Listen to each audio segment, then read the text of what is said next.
Hey everybody, this is Justin again, and I'm sitting here with my very, very good friend, Lindsey Ray.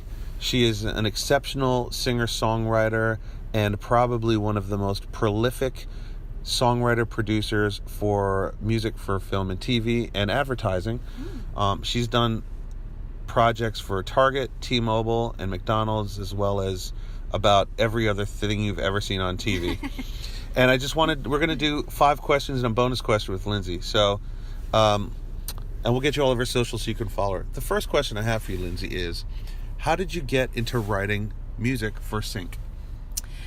Well, the first song I had that was in sync was a song I wrote with Tim Myers, and he was already affiliated with a licensing company that did really well with placements in film and TV. So I kind of cheated a little bit because I wrote with Tim, and we wrote a giant Target commercial, and that opened a bunch of doors for me, and that sort of started the ball rolling.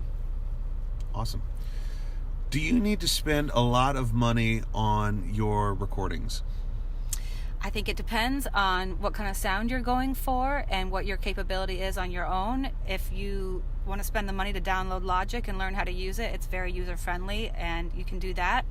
If it's beyond your means and you have a sound that you need to go elsewhere for, then you might need to hire a producer and cut them in on publishing or cut them in on the master side if you don't have money to pay for the recording up front. There's lots of ways you can work it.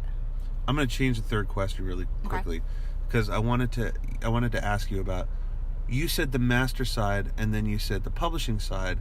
What do you mean? Well, okay, so for every song, there's half of the song is the publishing side, half of it is the master side.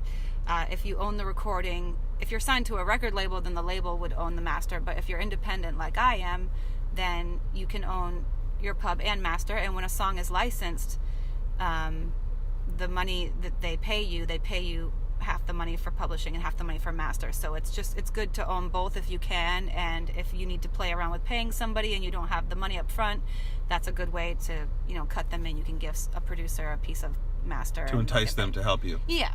Right. Do you have any rules when you write?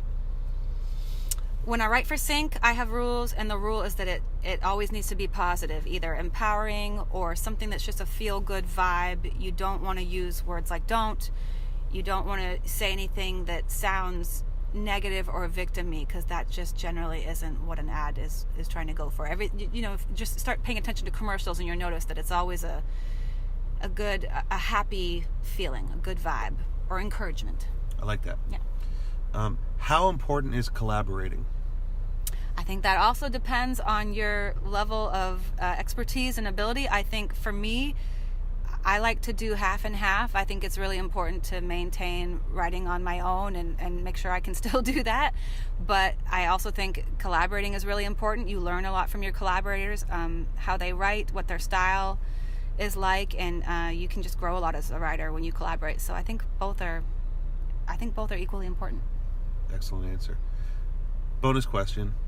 What is the one tip that you can give a new songwriter? Don't stop, believe it. We're not gonna. We don't have the money to clear that license. So, but seriously, don't give up. If you really love it, then keep going. Excellent words of advice from a true inspiration to us songwriters everywhere. Thank you for the seat warmers. Just to put it into perspective, we're sitting on a side road in Nashville, Tennessee.